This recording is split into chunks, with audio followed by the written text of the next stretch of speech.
there's many challenges and many wonderful things about parenting individuals with special needs, but the hardest part of it is always, from birth really, is the worry about the future. And this is because there are no guarantees, and there are no natural life transitions and structures, certainly within the state of Illinois, that we know that we can count on as our children progress through the life cycle. And when our children were young, for us, especially because being embedded in our community, which is the Jewish community, was very critical, we joined with some other parents to found an organization called Keshet, which really helped us face the challenges of our children's needs in a way that was very constructive, and also helped us, like we were giving back to community as well, as we tried to work to create services and have our children in early intervention and other kinds of special education. And as they began to approach adolescence and adulthood, it's hard to talk about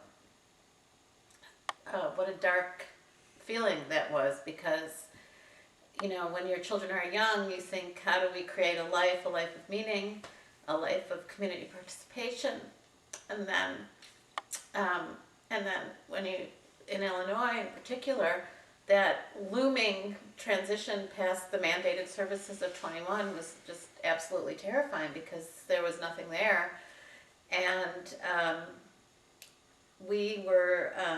so we've continued to work with Keshet, and have been fortunate to receive respite from agencies like Glenkirk, but have continued to be very, very concerned about, Tamima's, how old are you, Memes? Huh? 28. Tamima's 28, and Fry is? 20.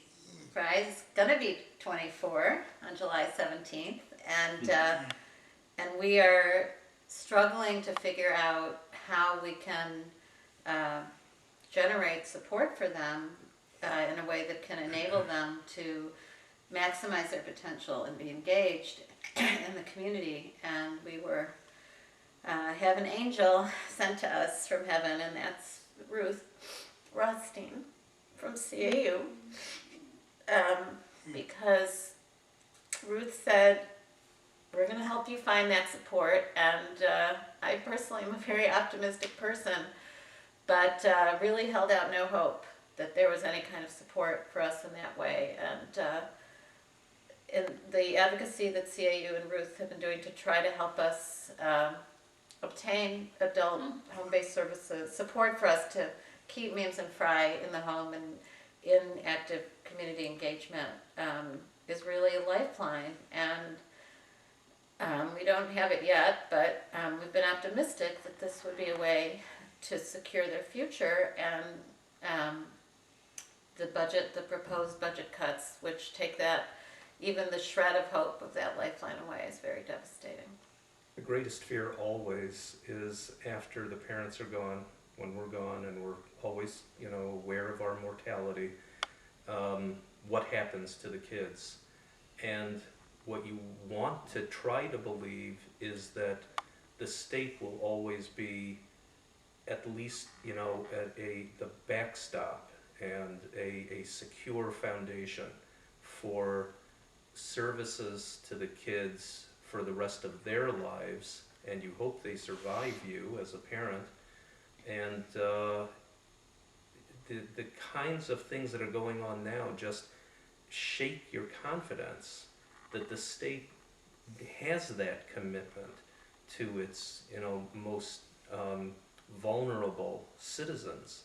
And so I would say that it's really not an overstatement to say that this kind of thing is terrifying, because the whole prospect of continued support after we're not available to be there and to fill in the gaps, that is always uppermost and the most scary thing about raising our kids. And the fact that the whole prospect of that support can be so easily yanked and just the whole rug pulled out from under us makes it not only difficult and devastating in the present, because of the services that will be lost, but catastrophic in terms of our confidence in the future.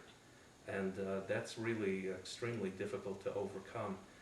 We would really hope that there is, after all the political issues, the business issues, the serious economic issues, we all understand that there are serious economic issues, but we hope that after those are duly considered, that the indispensability of these services to this substantial segment of the population is not undervalued by the state. It's just indispensable, and it's a lifeline.